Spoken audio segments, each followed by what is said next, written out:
अगले 6 साल इस धरती पर काम करने वाली हर प्रकार की ऊर्जा में एक एक्स्ट्रा उछाल रहेगा। जब भी ये सौर ज्वालाएं उठती हैं तो युद्ध होते हैं, विनाशकारी घटनाएं होती हैं। कम से कम समाज के कुछ हिस्से ऊपर उठ सकते हैं।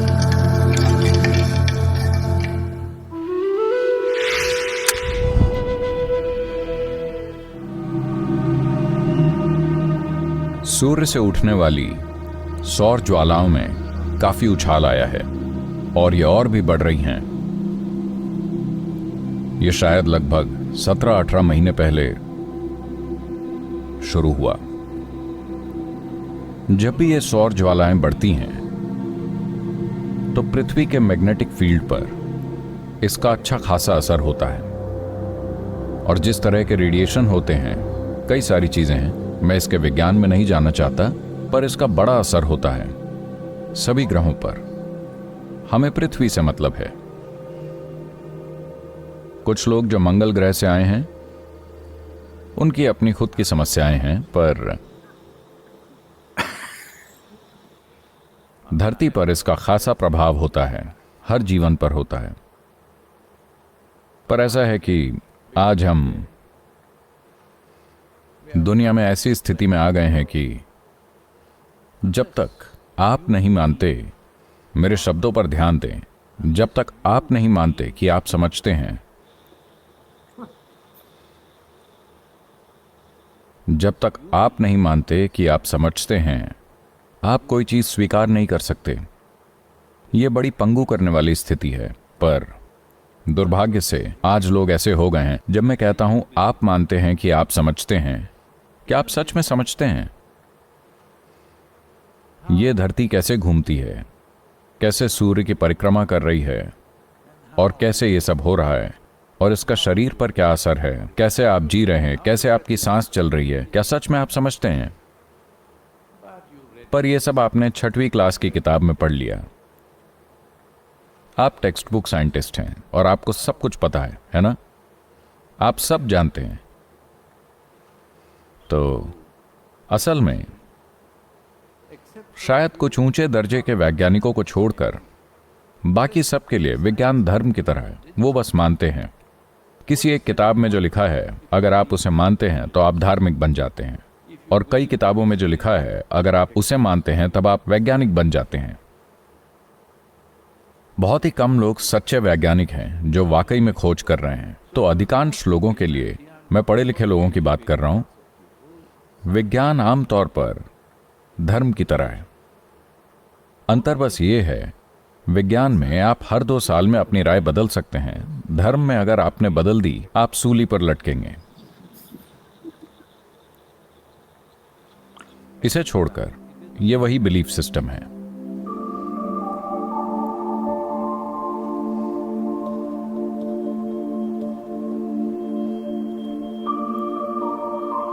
तो ये सौर ज्वालाएं उठ रही हैं। ऑटोनॉमिक नर्वस सिस्टम पर इसका गहरा असर होता है, ये सबको पता है। मैं ये जानता हूं क्योंकि मेरे सिस्टम में ये हो रहा है, और मैं देख सकता हूं कैसे ये दूसरों के सिस्टम में हो रहा है। पाचन तंत्र, सांस की प्रक्रिया, आपकी पचाने की क्षमता, आप में सांस लेने की क्षमता और आवश्यक तत्वों को सोखने की क्षमता, सब कुछ सौर ज्वालाओं से प्रभावित होता है। तो जब ये शुरू हुआ, जब ये सौर ज्वालाओं की शुरुआत हुई और मैंने अपने सिस्टम में कुछ खास चीजें महसूस की, तो मैंने कुछ लोगों से पूछा कि क्या हो रहा है। ये कुछ इस तरह महसूस होता है। तब उन्होंने बताया कि सौर ज्वालाएं उतनी शुरू हो गई हैं और अगले 6 साल ये बहुत तीव्र रहेंगी। उस तरह की तीव्रता जो हमने कम से कम अपने जीवन काल में तो नहीं देखी है।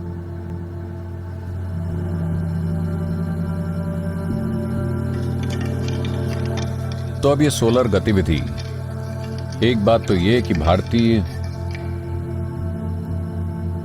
परंपराओं और शास्त्रों और दूसरी चीजों में, मैं इसका एक्सपर्ट नहीं हूं, पर जानता हूं कि ऐसा कहा गया है कि जब सौर गतिविधि इस तरह बढ़ती है तो बड़ी संख्या में मौत हो सकती है, बीमारियां हो सकती हैं, युद्ध हो सकते हैं, मानसिक असंतुलन बढ़ सकता है, इंसानों के जीवन में बहुत उथल पुथल हो सकती है और जानवरों के जीवन में भी हो सकती है, धरती के हर जीवन में, क्योंकि ये आपके नर्वस सिस्टम, पाचन क्रिया, फेफड़ों को, हर चीज को प्रभावित करता है।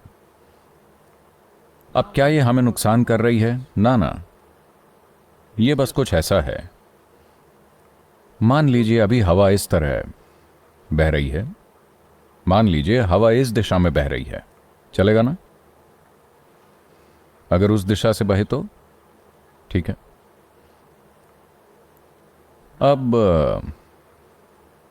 आप उसे रोकने की कोशिश करते हैं, यह वाकई एक दिक्कत होगी। आप कुछ भी नहीं कर पाएंगे अगर हवा जोर से चल रही हो। या मान लीजिए आप उड़ना चाहते हैं, आप उड़ना चाहते हैं और हवा इस तरह बह रही है, अगर आप हवा में जाएं तो बिना ज्यादा प्रयास के, बिना ज्यादा ईंधन के आप यूं ही उड़ जाएंगे। पर अगर आप उसके साथ जाने की कोशिश करें तो आपका हवाई जहाज क्रैश हो जाएगा, या आपका ग्लाइडर, जो भी आप उड़ाने की कोशिश कर रहे हैं।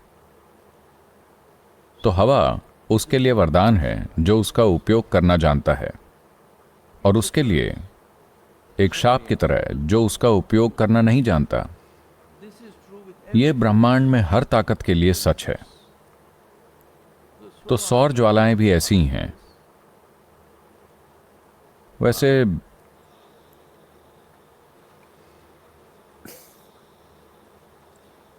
मैंने भविष्यवाणी नहीं की कि कोई महामारी जैसी चीज होगी, पर मैं जानता था कि कुछ तो होगा, क्योंकि मैं ये चीजें विचारों से समझने की कोशिश नहीं करता। मैं चीजें बस वैसे देखता हूं जैसी वो हैं। मैं जानता था कि लोगों के साथ कुछ होगा जो अच्छा नहीं है। तो फरवरी के महीने में हमने मृत्यु किताब निकाली। 8 साल इस पर काम चलता रहा, और जो लोग इस पर काम कर रहे थे वो इसे परफेक्ट चाहते थे। मृत्यु ऐसी है, वो इस पर काम करते रहे, काम करते रहे। ये वापस मेरे पास आई, मैंने इस पर काम किया, उनको वापस भेजा, फिर से वो आ गए, एक और सवाल, पीछे आगे। ये 8 साल तक चलता रहा। फिर मैंने डेडलाइन दी कि इसे जनवरी 2020 के अंत तक पूरा करना ही है, और फरवरी में हमने इसे पब्लिश कर दिया। भारत में कई लोग मुझसे पूछते हैं, सद्गुरु आपको पता था? मैं तो इस वायरस को कहीं से लेकर नहीं आया। मुझे नहीं पता था। अगर पता होता तो मैंने बता दिया होता कि आ रहा है। मैं नहीं जानता था। मैं बस जानता था कि कुछ ठीक नहीं है, लोग किसी उथल पुथल से गुजरेंगे। तो हमने मृत्यु पुस्तक रिलीज की, और मार्च तक लोग हर जगह मर रहे थे। सच में दुनिया के हर कोने में 2020 का मार्च अप्रैल आपको याद है?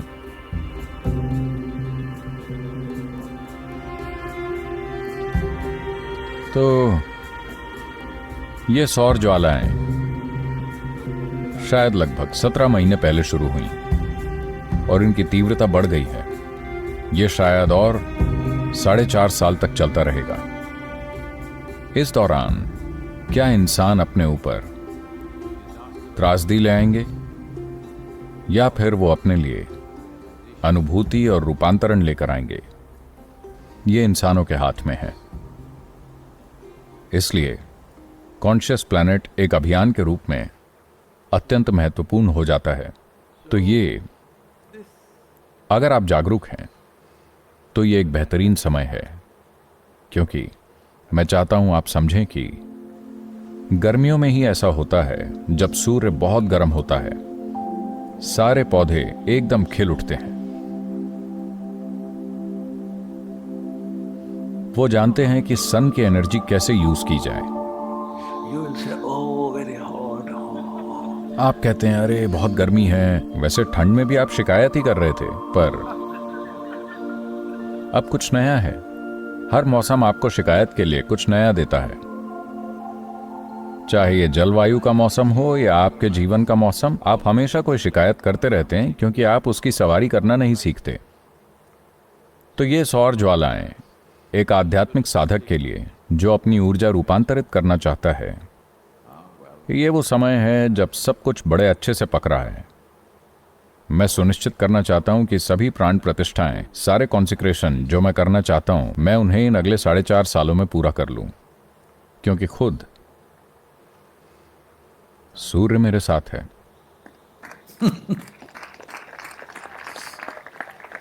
शायद ये 100% नहीं है, पर बहुत संभव है।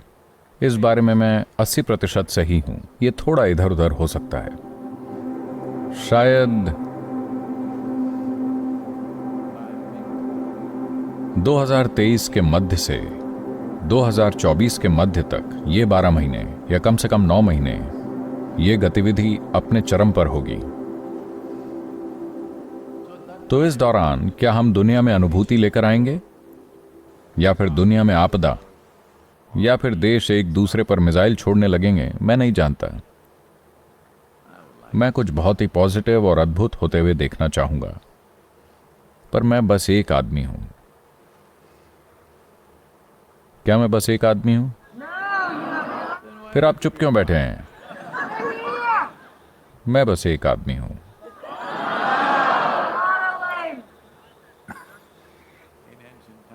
भारत में पुराने समय में कुछ योगियों को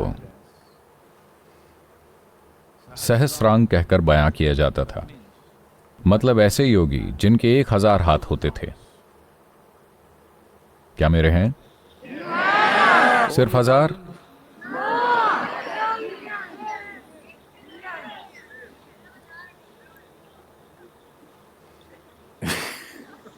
अरे, आपने कहा आपके पास सेना है। मैंने वो शब्द सुना। आर्मी आदेश लेती है। जो भी हो। Yes sir. खैर, मुझे आपसे यस सर नहीं चाहिए, पर मैं चाहता हूं कि आप होश में आएं, क्योंकि ये अगले कुछ साल इस धरती पर तीव्रता का समय होने वाला है। क्या हम तीव्रता का उपयोग रूपांतरण, आत्मानुभूति के लिए करेंगे, या फिर हम एक दूसरे पर वार करेंगे, एक दूसरे को मारेंगे, एक दूसरे के साथ कुछ भयानक चीज करेंगे, क्योंकि हमारे शरीर में एक उत्तेजना हो रही है? अगर हमारे पास संतुलन नहीं है तो हम एक दूसरे को नुकसान पहुंचाएंगे। हम इस स्थिति में हैं। जैसे जैसे समय बीतेगा आप देखेंगे। और आज हमारे पास ये दिखाने के लिए पर्याप्त वैज्ञानिक अध्ययन है कि ये बीते समय में सौर ज्वालाएं योग संस्कृति में अंकित की जाती रही हैं।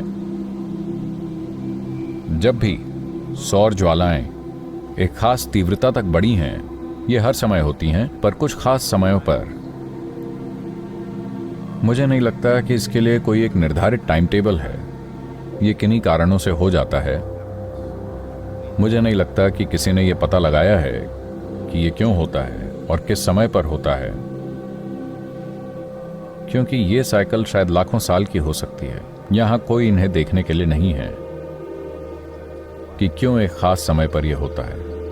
हमारे ऑब्जर्वेशन कुछ 100 सालों के हैं, तो सच में हम ये नहीं जानते। पर जब भी ये सौर ज्वालाएं उठी, उस संस्कृति में महान योगी उभर कर आए। पर साथ ही साथ युद्ध हुए, विनाशकारी घटनाएं हुई, कभी भूकंप आए, क्योंकि धरती की मैग्नेटिक शक्ति और धरती के एकदम भीतर की थर्मल शक्तियां, सब कुछ इन सौर ज्वालाओं से प्रभावित होता है। तो अगर एक ज्वालामुखी फटता है और आप दूर से उस ज्वालामुखी को पूरा फटते हुए देख रहे हैं, अरे वाह, कितना बढ़िया व्यू होगा। आप उसे मिस नहीं करना चाहेंगे, है ना? सिर्फ तब जब आप तलहटी में हैं और उस बहते हुए लावा का हिस्सा बनने जा रहे हैं, तभी अच्छी चीज नहीं है। तो दुनिया में हर शक्ति इसी तरह है। तो जब इस तरह का कुछ हो रहा है, तो इस धरती के लोगों में इतनी समझ होनी चाहिए कि वो अपने आप को सही स्थिति में ले आएं, ताकि ये एक्स्ट्रा फोर्स जो अभी इस धरती पर काम कर रहा है, वो हमारे फायदे के लिए काम करे। इसलिए अपने जीवन के हर पहलू पर काम करना बहुत महत्वपूर्ण हो जाता है। नहीं तो दर्द होगा, मौतें होंगी, समस्याएं होंगी। कम से कम अगर हम सारी दुनिया को न भी बदल पाए, यह भी असंभव नहीं होना चाहिए आज के कम्युनिकेशन के हिसाब से, क्योंकि आज से पहले कभी भी हम इतने लोगों के साथ संपर्क नहीं कर सकते थे, क्योंकि आज हमारे पास ऐसी टेक्नोलॉजी है। तो टेक्नोलॉजी और सौर ज्वालाओं को यूज करके हम अगले 4.5 सालों को इंसानों के लिए जबरदस्त समय बना सकते हैं। पर अगर हम नहीं करते तो कम से कम समाज के कुछ हिस्से, पॉपुलेशन के कुछ हिस्से तो ऊपर उठ सकते हैं। जो इसे यूज नहीं करेंगे, पता नहीं उनके लिए कैसा जाएगा। ऐसा नहीं है कि कुछ भयानक आपदा आ जाएगी, भूकंप आ जाएगा या बाढ़ आ जाएगी, जरूरी नहीं है कि ऐसा कुछ होगा। पर इस धरती पर काम करने वाली सभी ऊर्जाओं में एक अतिरिक्त उछाल होगा। धरती का मैग्नेटिज्म, न्यूक्लियर रेडिएशन और धरती के पीछे जो मैग्नेटिक पूंछ है, और चंद्रमा का धरती से संबंध, और कैसे सौर ज्वालाओं की ऊर्जा चंद्रमा से होकर धरती पर आएगी और क्या करती है, इन सब चीजों में एक प्रकार की उत्तेजना रहेगी। जब यह एक्स्ट्रा उछाल होता है, जैसे अभी एक दिन मैं मोटरसाइकिल चला रहा था। अब इन दिनों ये सब मॉडर्न मोटरसाइकिलें हैं, नहीं तो जब मैं चलाता था तो एक ही मोड होता था, मेरा मोड। आज कई सारे मोड हैं, of road mode, rain mode, touring और स्पोर्ट। मैं जो भी चलाता हूं हमेशा स्पोर्ट मोड में रखता हूं, क्योंकि मुझे पूरी पावर चाहिए। तो जब मैं चलाता हूं भारत में और यहां भी, उस दिन मैं चला रहा था और पीछे वाला पहिया थोड़ा डगमगा रहा था, क्योंकि यह हाई पावर मोटरसाइकिल है। अगर आप इसे रेन मोड में रखें तो यह थोड़ा कम हो जाएगा। ये इस हद तक है, यह लगभग 160 bhp है, जो कि एक 2 व्हीलर के लिए बहुत है। पर अगर आप इसे रेन मोड में रखें तो यह 90 bhp हो जाएगा, तो चलाना सेफ हो जाएगा। पर आप जानते हैं मैं सेफ वाला नहीं हूं। मैं सेफ मोड में बोरियत से मर जाऊंगा, तो मैं इसे स्पोर्ट मोड में रखकर बारिश में चलाता हूं। थोड़ा फनी है, पीछे का पहिया थोड़ा, पर जब एक्स्ट्रा पावर हो, आप ऐसी चीजें कर सकते हैं जो बिना जरूरी पावर के नहीं हो सकती, है ना? तो अभी ये ऐसी ही सिचुएशन है। धरती पर सब कुछ थोड़ा एक्स्ट्रा है, और अगले 1-2 साल में ये और बढ़ने वाला है। जब ऐसा होगा तो हम या तो ध्वस्त हो सकते हैं या ऊपर उठ सकते हैं। ये मेरी इच्छा है कि हर कोई ऊपर उठे। जो भी हम कर सकते हैं हमें करना चाहिए, ताकि मानवता ऊपर उठे, क्योंकि जिस तरह की ऊर्जा भी है उसे खुद से पैदा करना बहुत मुश्किल है, और पूरी धरती पर इसका असर है।